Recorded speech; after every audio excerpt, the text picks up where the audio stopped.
سلام تعنا هابنا زي خبركم تخاتلتنا نساعد زبلنا يوم حابريتات حزنا لكم قريبنا لنا مجمريا ግን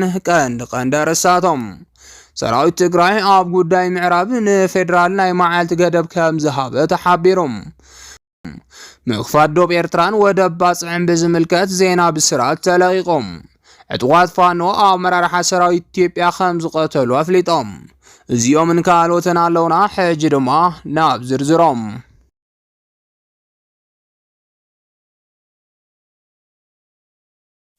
ሰራዊት ትግራይ ኣብ ጉዳይ ምዕራብ ንፌደራል መንግስቲ ናይ መዓልቲ ገደብ ከም ዝሃበ ተሓቢሮም ህዝብ ትግራይ ብዝኸፈሎ መሪር መስዋዕቲ ንደመኛት ጸላእት ትግራይ ተገዲዶም ውዕል ፕሪቶሪያ ክፍርሙን ተገበሮም ከም ግዚያዊ ምሕዳር ትግራይ ብዝተኸተሎ ዝፈሸለ ፖለቲካዊ ኣካያዳ ዝተወረሩ ግዝኣታት ትግራይ ክሳብ ሕጂ ኣብ ትሕቲ ወረርቲ ከም ዝርከባ ዝፍለጥ እዮም ይኹን እምበር ህወሓት እትኸተሎ ዘላ ፖለቲካዊ ኣካያዳ ኣብ ትሕቲ ወረርቲ ዝርከቡ ግዝኣታት ትግራይ ንኽምለሱ ወሳናይ መንገዲ ከም ዝኾነ ተገሊጾም ካብ ፍልፍላትና ዝተረኸበ ሓበሬታ ከም ዝገልጾም መንጎ ህወሓትን ኣመራርሓ ሰራዊት ትግራይ ስምምዕነት ከም ዝተፈጸመ ተሓቢሮም እቲ ስምምዕነት ድማ ክረምቲ እንተኣቶ ብኩሉ ዓይነት መማረጽታት ተጠቒምና ግዝኣትና ክምለስ ምግባር ኣብ ሽግር ዝርከብ ተማዛባላይ ህዝብና ናብ መረበቱ ንምልሶ ዝብል ከም ዝኾነ ዝረኸብናዮ ሓበሬታ የረድም ካብ ምዕራብ ትግራይ ዝተረኸበ ሓበሬታ ከም ዝገልጾ ድማ እቲ ናይ ተከዘ ዘብዒ ተባሂሉ ዝጽዋዕ ጽንፈኛ ሓይሊ ኣምሓራ ድፍዓት ኣብ ምኹዓትን ኣብ ጽዑቕ ምድላውን ከም ዝርከብ ክጽብጸብ ጸኒሑ እዩ ሕጂ ዝተረኸበ ሓበሬታ ከም ዝሕብሮ ቁጽሮም ንግዚኡ ዘይተፈልጡ ዕጡቓት ኣምሓራ ኣብ ትሕቲ ቁጽር ከም ዝወዓሉ ተፈሊጦም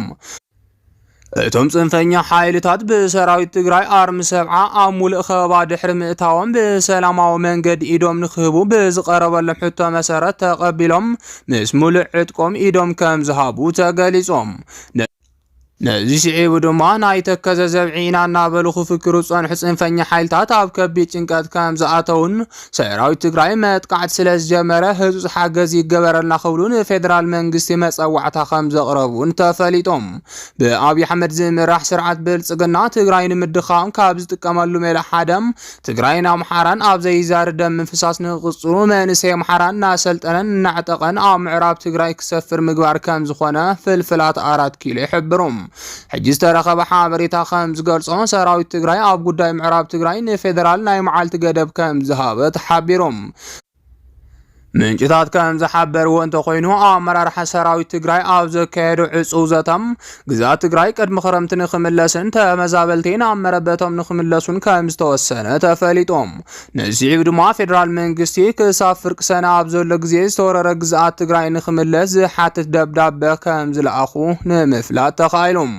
እዚ ናይ መዓልቲ ገደብ እንተዘይተኸቢሩ ግን ሰራዊት ትግራይ ብዛዕባ ክወስዶ ዝኽእል ስጉምቲ ንግዚኡ ምፍላጥ እኳ እንተዘይተኸኣለም ናብ ጎንፂ ከም ከም ዝኽእል ግን እንዳተገለጸ ይርከብ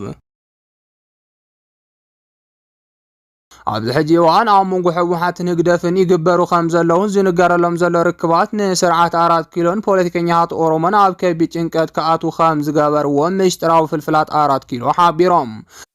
ጥምረት ህወሓትን ሻዕብያን ካብ ኣፍሪካ ብወተሃደራዊ ሓይሉ ቀዳማይ ደረጃ ስርዓት ዝነበረ ስርዓት ደርጊ ከም ዘሸነፈ ዝፍለጥ እዮም ስርዓት ደርጊ ዘመናዊ ኣጽዋራት ሩስያ ዝተዓጠቐን ናይቲ ዘመን ኣብ ኣፍሪካ መፍርሒ ዝበሃለሉ ዝነበረ ሓይልን ከም ዝኾነ ይፍለጥ ሰራዊት ደርጊ ጠንካራ ስለ ዝነበረ ድማ ኣብ ወፃኢ ሃገራት እውን ኣብ ሃገረ ኩባም ደቡብ ኮርያን ካልኦት ሃገራትን ተሳቲፉ ዓወት ከም ዘበዝገበን ሓወልትታት እውን ተሰሪሑሉ ከም ዝርከብን ዝፍለጥ እዮም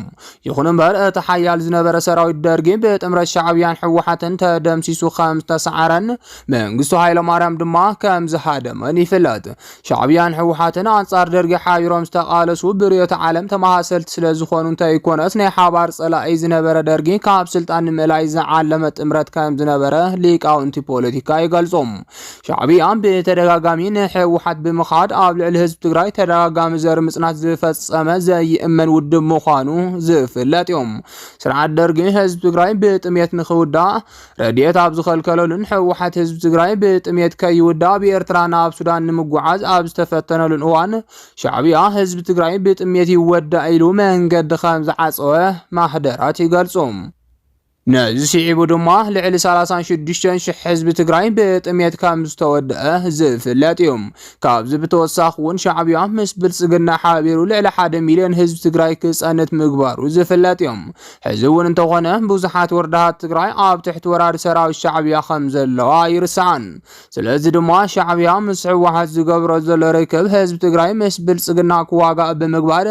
ህዝቢ ትግራይ ብልጽግና ብሕድሕድ ጦርነት ንኽዳኸሙን ንብረት ኢትዮጵያ ወረር ነበር ስርዓት 4 ኪሎ ንምእላይ ድሌት ከም ዘይብሉ ተንተንቲ ገሊጾም በመሰረት ሓሳብቶም ተንተንቲ መራሕቲ ህግደፍ ኢትዮጵያ ኣብ ሕድሕድ ጦርነት ንኽትነብር ብምግባር ልዕልና ኤርትራ ይረጋገጽ ኢሎም ከም ዝኣምኑ ተፈሊጦም ስለዚህ ድማ ሻዕብያ ንህወሓትን ንፋኖን እንዳደገፈ ሁሉም ክዳኸሙ ብምግባር ኤርትራ ጎብለል ምብራቅ አፍሪካ ንኽትከውን እምበር ፋኖን ህወሓትን ሓቢሮም ንስርዓት ብልጽግና ብምእላይ ኣብ ኢትዮጵያ ጠንካራ መንግስቲ ክምስርቱ ከም ዘይፈቅድ ተሓቢሮም ምክንያቱ ድማ ኣብ ውድቀት ትግራይን ኢትዮጵያን ኤርትራን ጎብለል ምብራቅ አፍሪካ ክትከውን ያይሎም መራሕቲ ሻዕብያ ስለዝኣምኑ ይኽብሉ ተንተንቲ ገሊጾም ስለዚህ ድማ ሻዕብያ ርክብ ብምፍጻም እትፈርስ ትግራይ እምበር እትጠናኸር ትግራይ كم زيته له مهورات اندات انقاق يركبهم نخفاد دوب إيرتران ودباس عن بزملكة زينا بالسرعة تلاقيهم عفن إذن سرعة بلسقنا زخونا ميدياتات شعبيان حوحاتين بوتها دراو بوليتيكاون مرحتهم دردراتي قبرو خامزلو هنداز بسابا يركبهم بمسرت صبصاب اتن ميدياتات مرحت حوحات ناب اسمرا بمقوعات مسؤول كملاخ سياسة فوركن مسكالو زملكتهم اكالاتن لاي مجمريا سفح زبالة دردر كام زقابرو يهقل صالام ازن صار حزب تግራይ ዝኮና ሚዲያታት ኢትዮጵያ አብይ አህመድ አብልዕ ህዝብ ትግራይ ጆኖሳይድ አኹይናት ንምጅማር እንት ሓሰቡን ጦርነት ተጀመረ በሚዲያ ከም ዝኮነ ዝፍለጥ እዩ ስለዚህ ድማ ሚዲያታት ኢትዮጵያ ከሓድ ጉጅለ ዶክተር ደብረጽዮን ሃገር ንምፍራስ መሻዕብያ ይመክራሉ ለና ሚዲያ ወፍር ምንጅማረን አብይ አህመድ አብልዕ ህዝብ ትግራይ ከፈጽሞ ዝደለ ሕቡእ ሴራ ከም ዘለዎ ዘመልክት ከም ዝኮነ ዳተ ገለጸ ይርከብ እዚ ከም ዚሉና ሃለወ ክሳብ ሕጂ ኣሞንጎ ሕወሓትን ሻዕብያን ብዝነበረ ስምዕነት መሰረት استمرت أماخين كابنا بنخجوعز مالت ونز تمرت توكلت حوحاتن توكلت شعبيان ناب تجري خنا بيرتران خجوعزو استمرت أسبيزات دوبا قارص نخاتن نخوص انزبل كام زنبرة فلفلات يحبرم حججن والكملاخي سياسة فوركين تجري ودباس نخت كام زفقدن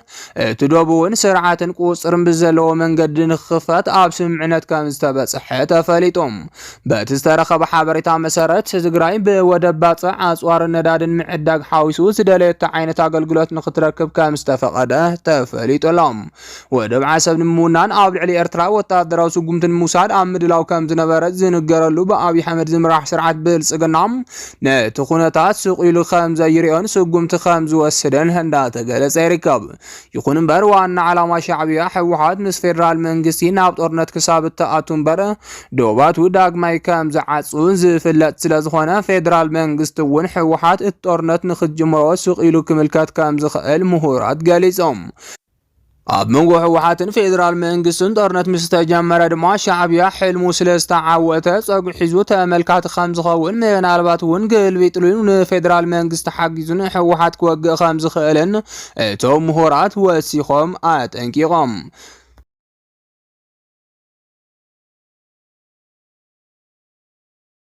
እጥዋት ፋኖ አመራር ሰራዊት ኢትዮጵያ ከም ዝቀተሉ አፍሊጦም ኣብ ጎጃም ሓያል ውግእ እንዳካየዱ ዝርከቡ ዕጡቃት ክልል ኣምሓራ ሎሚ ኣብ ልዕሊ ኣዘዝ ሰራዊት ብዝወሰድዎ መጥቃዕቲ እንተነኣሰ ልዕሊ 4 ዝኾኑ ወተሃደራዊ መኮንናት ምቕታሎም ይሕበራሎም ከም ዝፍለጥ ኣብ ዝሓለፈ ሰሙናት እዞም ዕጡቃት ፋኖ ናብ ባህር ዳር ከተማ ንምእታው ሓያል ዝኾነ ፈተነ ውግእ ኣካይዶም ምንባሮም ይዝከርዮም ኣብቲ ዘካየድዎ ፈተነ ድማ ኣብ ልዕሊ መከላኸሊ ሰራዊት ዝለዓለ ሙከራ ዝገበሩ ኮይኖም ይኹን እምበር ኣብ መወዳእታ መከላኸሊ ሰራዊት ነታ ከተማ ከም ተቃጸራ ይፍለጥ ሎሚ ድማ ኣብ ዳንግላ ብሰርሕዎ ኦፕሬሽን ኣብ ልዕሊ ኣዘዝ ሰራዊት ወተሃደራዊ መኮንናትን ከም ዝተቐተሉ ተሓቢሮሎም ዝተፈላለዩ ምንጭታት የቃልሕዎ ዘለው ዜና ከም ዝሕብርዎ ድማ እዚ መጥቃዕቲ ሃንደበት ዝተኻየደ ኮይኑ ብውሕዱ ልዕሊ 4 ማእኸሎትን ላዕለዎትን ኣዘዝቲ ተቐቲሎም ኣለው ብመሰረት እዚ እውን ሬሳታት እቶም ወተሃደራውያን ኣዘዝቲ ንፕሮፓጋንዳ ከይውዕል ተባሂሎም ብወተሃደራዊ ሄሊኮፕተር ብህፁፅ ናብ ኣዲስ ኣበባ ከም ዝተወሰዱ ዝረኸብናዮ ሓበሬታ ይረድም። ኣብዚ ሕጂ ሰዓት ድማ ከተማ ዳንግላ ኣብ ኢድ ቁፅር መከላኸሊ ሰራዊት ከም ዘላን እቶም ዕጡቋት ፋኖ እቲ ኦፕሬሽን ፈጺሞም ከም ዝተሰወሩን ዝተፈላለዩ ምንጭታት የቃልሑ ምህላዎም ንምርዳእ ተኻኢሎም። ብተወሳኺ እውን ዕጡቋት ፋኖ ምብራቅ ጎጃም ተባሂሉ ዝፅዋዕ ዙርያ ከተማ ደብረ ማርቆስ ዘለው ቦታታት ከም ዝተቋፀረ እንዳተሓበረ ይርከብ። ኣብ ዝሓለፉ ሰሙናት ኣብ ባህር ዳር ዘይተሳክዐሎም ዕጡቋት ፋኖም ሎሚ ንከተማ ደብረ ማርቆስ ንምቁፃር ድማ ዝተዋደደ መጥቃዕቲ ጀሚሮም ኣለው። ብመሰረት እዚ ድማ ኣብ ጎጃም ዝርከቡ ዕጡቋት ፋኖ ኣብ ልዕሊ መከላኸሊ ሰራዊት ዓወት እንዳመዝገቡ በኣንጻሩ ድማ ኣብ ሕሞራ ዝነበሩ ወረርቲ ሓይልታት ሎሚ ናይ ምሸት ሙሉእ ብሙሉእ መጥቃዕቲ ተኸፊትዎምን ተፀራሪጎም ይጠፍኡን ምህላዎም ንምፍላጥ ተኻኢሎም። ክሳብ ሎሚ እውን ኣብ መላእ ወረዳታት ዞባ ምዕራብ ትግራይ ዝነበሩ ወረርቲ ካብቲ ከባቢ ተሰዊሮም ስለ ዘለዉ ዞባ ምዕራብ ትግራይ ሙሉእ ብሙሉእ ነፃ ምውፅኡ እንዳተገለጸ ይርከብ። ብመሰረት እዚ እውን ኣብ ቀረባ ግዜ ተፈናቀልቲ ተመሊሶም ከምኡውን መስመራት ተከዘን ሸራሮን ምስ ዝተረፉ ካብን ናብን ወልቃይት ካልኦት ክፋላት ትግራይን ናይ መኪና ትራንስፖርት ኣብ ህፁፅ ግዜ ከም ዝጀመረ ዘረኸብናዮ ሓበሬታ ይረድም። ዝኸበርኩም ተኸታተልትና ነዚ ሰዓት ዝበልናዮም ሓበሬታታት ነዚኦም ይመስሉ ነይሮም። ንምክትታልኩም ካብ ልብና መስግን